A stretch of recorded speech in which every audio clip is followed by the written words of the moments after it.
నమస్తే. కథా శీర్షిక కనిపించని చీకటి. రచన విన్నకోట సుశీలాదేవి గారు. చదువుతున్నది రాధిక. ఇక కథలోకి వెడితే, డాక్టర్ గారు, ఇదేనండి మా ఇల్లు. కారు దిగి వెనక డోర్ తీస్తూ అన్నాడు భుజంగరావు. డాక్టర్ రమణమూర్తి కారు దిగి భుజంగరావు చెప్పిన ఇంటి వైపు చూశాడు. 2 అంతస్తుల మేడ. ఆ మేడ భుజంగరావు అంతస్తుని సూచిస్తున్నట్లుగా టీవీగా ఉదయపు టెండలో మెరిసిపోతోంది. రండి డాక్టర్. రమణమూర్తి భుజంగరావు వెంట లోపలికి నడిచాడు. హాల్లో ఉన్న సోఫాని చూపిస్తూ, డాక్టర్ గారు ఇలా కూర్చోండి అన్నాడు భుజంగరావు. పేషెంట్ ఎక్కడా? రమణమూర్తి ప్రశ్నించాడు. మేడ మీద ఉన్నాడు. ముందు కొద్దిగా కాఫీ తీసుకోండి, తర్వాత పైకి వెళదాం. ఇప్పుడే వద్దండి, ముందు నేను పేషెంట్ని చూడాలి అన్నాడు రమణమూర్తి. సరే, మీ ఇష్టం అంటూ భుజంగరావు మేడ మీదికి దారి తీశాడు. రమణమూర్తి అతడి వెనకాలే మెట్లెక్కాడు. మేడ మీద వరుసగా 4 గదులున్నాయి. భుజంగరావు మొదటి గది ముందు నిలిచి కట్టెను తొలగించాడు. రండి డాక్టర్ అన్నాడు. రమణమూర్తి లోపలికి అడుగుపెట్టి చుట్టూ చూశాడు. గది చాలా విశాలంగా ఉంది. కిటికీలకు సిల్క్ కట్టెన్లు వేలాడుతున్నాయి. గది మధ్యలో ఆకుపచ్చని కార్పెట్, ఒక పక్కగా పెద్ద సోఫా, మరోవైపు మంచం. ఆ మంచం మీద ఎవరో ఉన్నట్లు చిన్న కదలిక. భుజంగరావు మంచం దగ్గరికి నడిచాడు. దుప్పటి తొలగించి, బాబూ, రాజా అని పిలిచాడు మెల్లిగా. అని మూలిగి చిన్నగా కదిలాడు. డాక్టర్ గారు వచ్చారు బాబు. డాక్టర్ అయిన రమణమూర్తి కూడా ఆ పేషెంట్ని చూసి ఉలిక్కి పడ్డాడు. డాక్టర్ గారు, ఇతడేనండి నా కొడుకు రాజా, ప్రస్తుతం మీ పేషెంట్ అన్నాడు భుజంగరావు. రమణమూర్తి దగ్గరగా వెళ్ళాడు. రాజా అస్థిపంజరంలా ఉన్నాడు. శరీరమంతా నల్లని కప్పేసిపోయింది. భుజంగరావు పక్కనున్న కుర్చీ మంచం దగ్గరగా జరిపాడు. రమణమూర్తి కుర్చీలో కూర్చుని పేషెంట్ని పరీక్ష చేశాడు. భుజంగరావు డాక్టర్ మొహంలోకి ఆతృతగా చూస్తున్నాడు. 10 నిమిషాలు గడిచాయి. రమణమూర్తి కుర్చీలోంచి లేచాడు. ఏమంటారు డాక్టర్? పేషెంట్ ముందు మాట్లాడటం రమణమూర్తికి ఇష్టం లేదు. కిందకి పెడతాను రండి అన్నాడు. ఇద్దరు కిందికి వచ్చారు. హాల్లో ఉన్న వాష్ బేసిన్ దగ్గర చేతులు కడుక్కుని రమణమూర్తి సోఫాలో కూర్చున్నాడు. భుజంగరావు అతడికి ఎదురుగా కూర్చున్నాడు. డాక్టర్ గారు, రాజా నా ఒక్కగానొక్క కొడుకండి. వాడి మీదే నా ప్రాణాలన్నీ ఉంచుకుని బతుకుతున్నాను. మీరు వాడిని కాపాడాలి డాక్టర్. భుజంగరావు కంఠం వణికింది. రమణమూర్తి ఆయన వైపు చూశాడు. టీవీగా హుందాగా ఉండే 6 అడుగుల భారీ విగ్రహం ఆయనది. ఆ క్షణంలో ఆయన తుఫాను గాలికి వణికిపోతున్న మహావృక్షంలా కనిపించాడు. భుజంగరావు కండువాతో ముఖం తుడుచుకుని మళ్ళా చెప్పసాగాడు. డాక్టర్, రాజాకి 5 ఏళ్ల వయసప్పుడు వాడి తల్లి చనిపోయిందండి. నన్ను మళ్ళా పెళ్లి చేసుకోమని బంధువులు ఎంతగానో ఒత్తిడి చేశారు. కానీ రాజా కోసం పెళ్లి మానుకున్నాను. వ్యాపారం, రాజా, ఇవే నా 2 కళ్ళుగా బతికాను. రాజా BA ఫస్ట్ క్లాస్లో పాస్ అయ్యాడు డాక్టర్.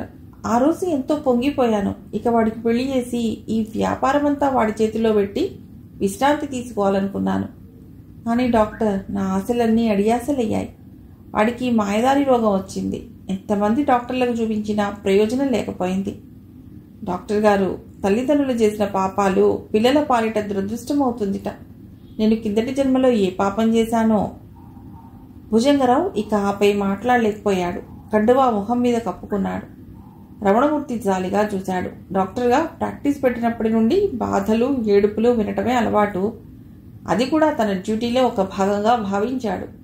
కానీ ఎప్పుడూ చలించలేదు. కానీ ఇవాళ భుజంగరావు బాధ చూస్తుంటే అతడి మనస్సు ఆత్రమవుతోంది. డాక్టర్, చిన్నప్పటి నుండి వాడు తలనొప్పి కూడా ఎరుగడు.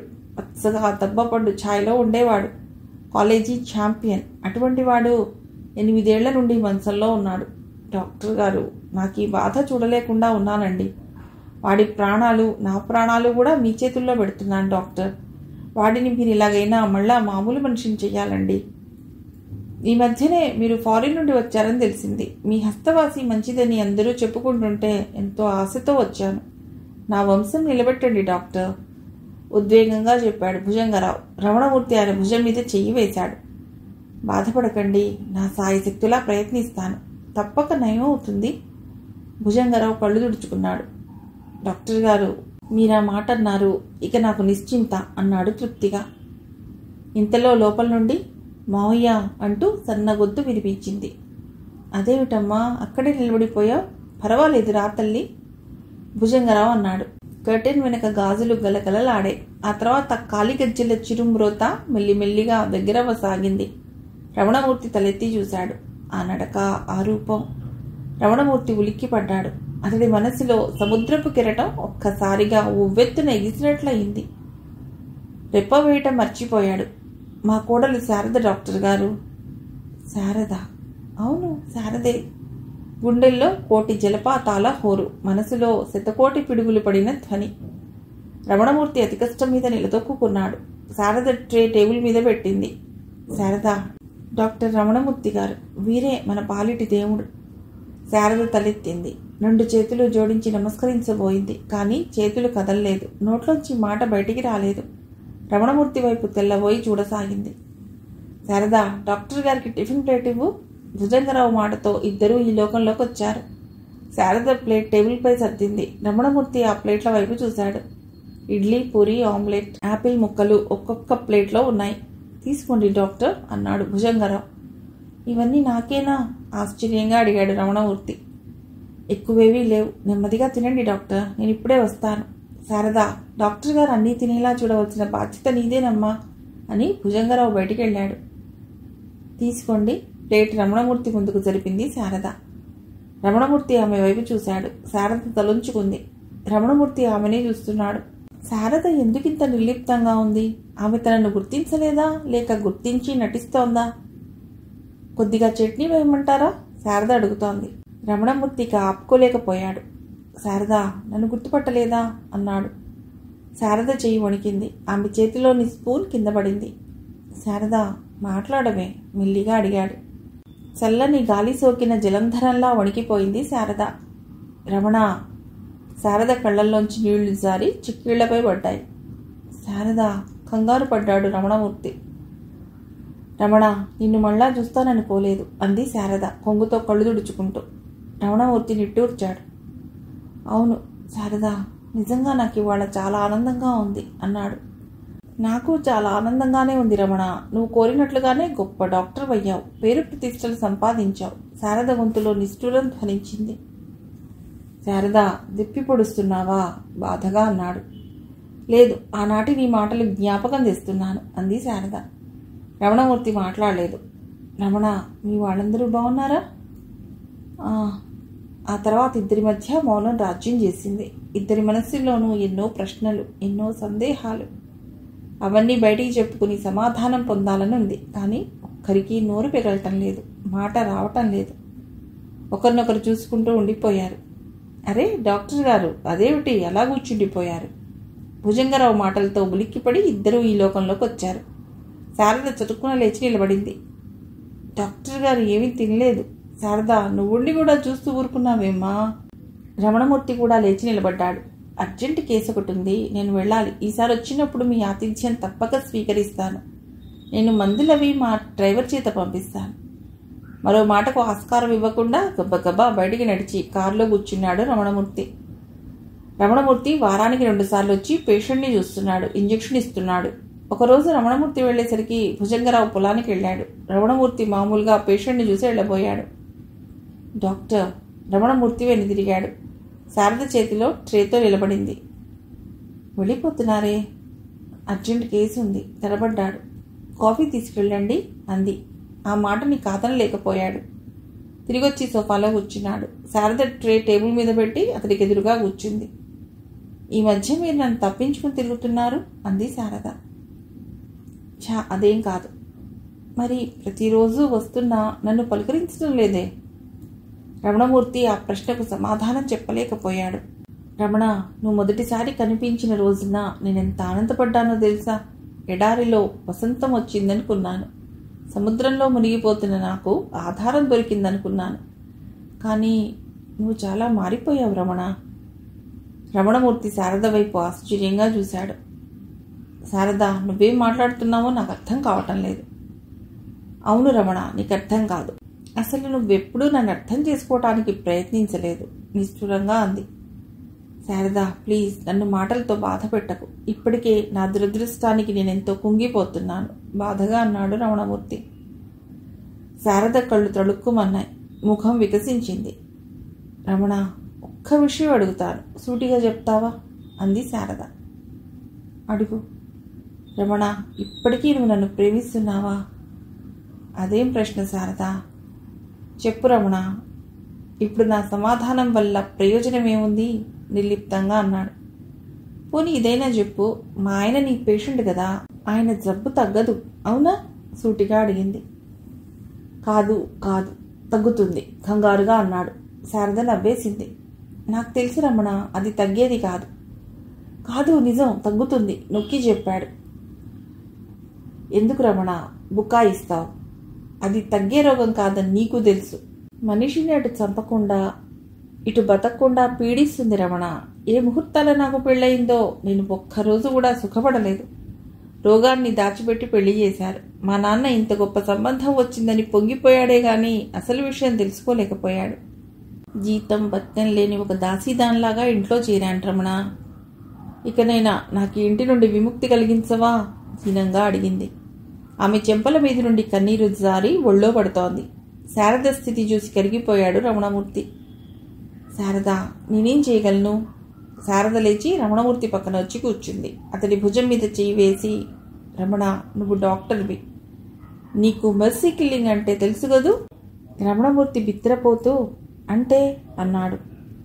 అదే, కొంచెం అశ్రద్ధ వహిస్తే అర్థోక్తిలో ఆపింది. శారద పిడుగుపడ్డట్టు అద్రిపడ్డాడు.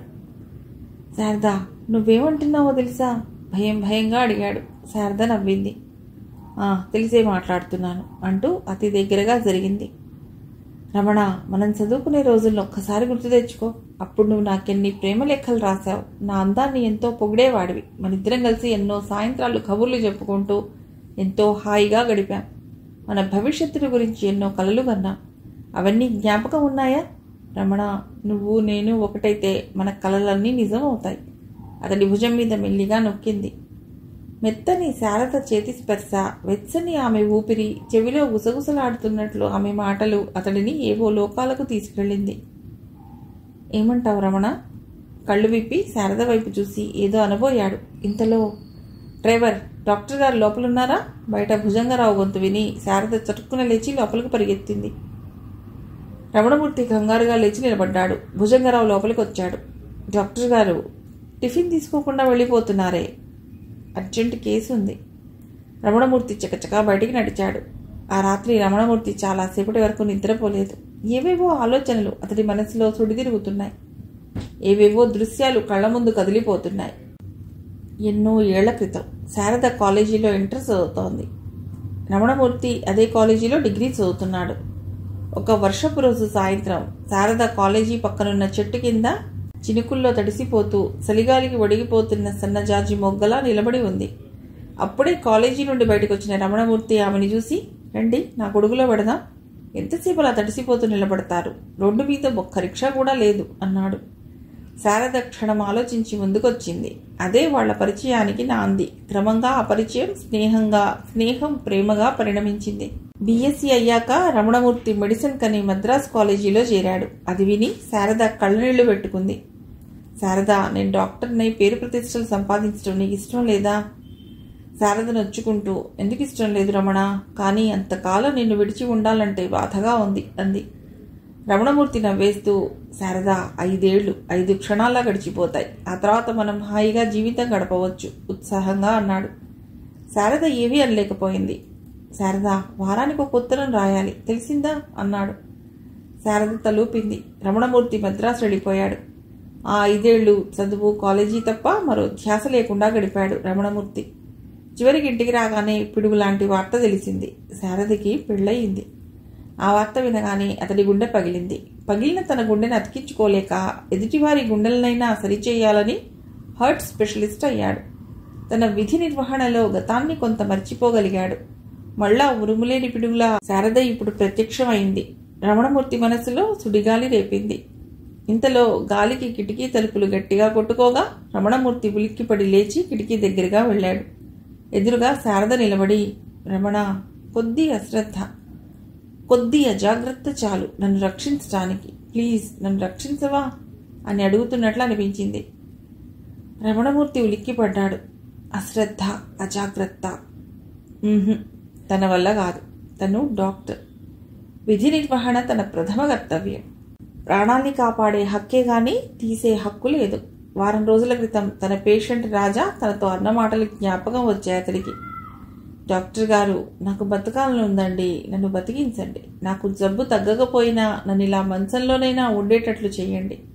నేను ఇక్కడుండి కదలకపోతే మాత్రం ఏమైందండి?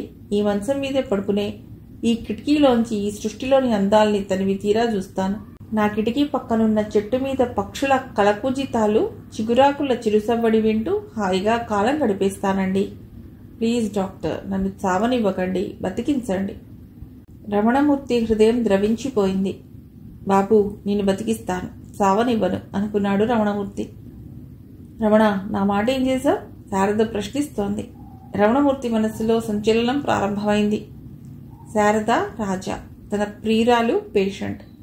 శారద తనకు దక్కితే ఆమెతో తను పొందబోయే సుఖం, మరొక పక్క వృత్తి ధర్మం. వీటితో, ఈ ఆలోచనలతో అతని మనస్సు అలసిపోయింది.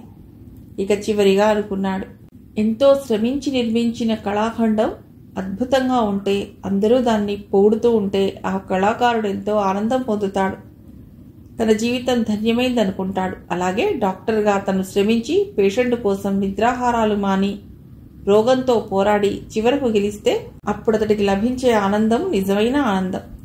అవును, తను డాక్టర్గా శ్రమిస్తాడు, నిజమైన ఆనందాన్ని పొందుతాడు. మరోసారి దృఢంగా అనుకున్నాడు రమణమూర్తి. అతడి ఆలోచనకు ఆకాశం పక్కున నవ్వింది. ఆ నవ్వుకు తారలు భయపడి మేలిముసుగు చాటు చేసుకున్నాయి. చూస్తుండగానే ముత్యాల హారాలు దివి నుండి భువికి జాలువారుతున్నట్లుగా వర్షం ప్రారంభమైంది. అలా ప్రారంభమైన వర్షం 2 రోజులు సాగింది. మన్ను మిన్ను ఏకమైపోయాయి. రమణమూర్తి ఆ 2 రోజులు రాజాని చూడటానికి వెళ్ళలేకపోయాడు. 2వ రోజు సాయంత్రం డ్రాయింగ్ రూమ్లో కూర్చుని నాయరిచ్చిన టీ తాగుతూ మెడికల్ జర్నల్ తిరిగేస్తున్నాడు. ఇంతలో తలుపు చప్పుడైంది. రమణమూర్తి లేచి వెళ్లి తలుపు తీశాడు. రివ్వున జల్లొచ్చి ముఖాన కొట్టింది. ఆ జల్లుతో పాటు ఒక స్త్రీ లోపలికొచ్చింది. తలుపు వేసి వెనక్కి తిరిగిన రమణమూర్తి ఆ స్త్రీని చూసి ఆశ్చర్యపోయాడు. శారద జలకన్యలా ఉంది.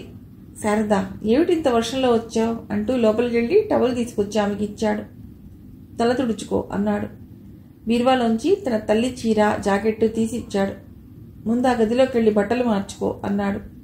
శారద లోపలికెళ్ళి బట్టలు మార్చుకుంది. రమణమూర్తి వేడివేడి టీతో ఎదురొచ్చాడు. తీసుకో శారద. శారద టీ కప్పు అందుకుంది. ఇద్దరూ సోఫాలో కూర్చున్నారు. రమణమూర్తి శారద వైపే చూస్తున్నాడు.